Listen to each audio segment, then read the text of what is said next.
Ever notice how some US states are perfect rectangles while others are wild jigsaw pieces? The map is a patchwork, shaped by centuries of deals, mistakes, and arguments. Each border is a clue to a story, some drawn by kings who never saw the land, others by surveyors lost in the woods. The lines aren't random, they're the scars and seams of American history.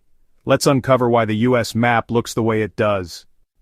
America's borders began with the original 13 colonies, drawn by English kings with vague, sweeping charters.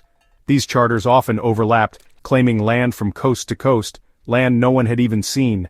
Natural features like rivers and mountains were used as borders, but nature isn't tidy, and early maps were full of errors. The famous Mason-Dixon line was meant to be straight, but even that was a challenge. As colonies became states, they inherited these messy boundaries, leading to disputes and confusion. Resolving these claims was one of the first big challenges for the new US government. The era of straight lines was about to begin, but it started with chaos. After independence, the US looked west and needed order. Congress created a grid system, straight lines, squares, and rectangles, ignoring rivers and mountains. The Land Ordinance of 1785 divided land into neat townships, making it easy to sell and settle. That's why states like Kansas and Nebraska are so boxy. Borders were drawn in Washington, D.C., long before settlers arrived, but these lines cut through indigenous lands, disregarding the people already there.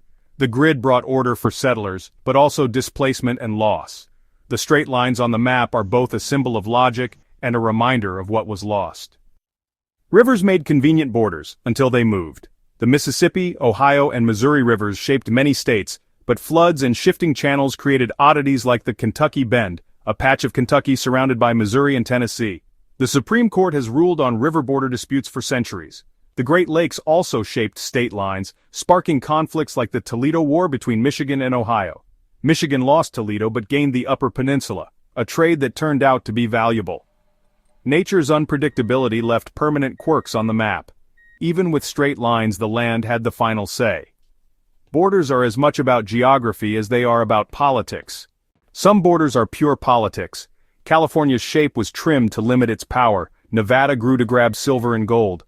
Missouri's boot heel exists because a plantation owner wanted his land in Missouri, not Arkansas. Oklahoma's panhandle is a leftover from Texas giving up land to comply with anti-slavery laws. Minnesota's northwest angle is a mapmaker's mistake, stranded north of the 49th parallel.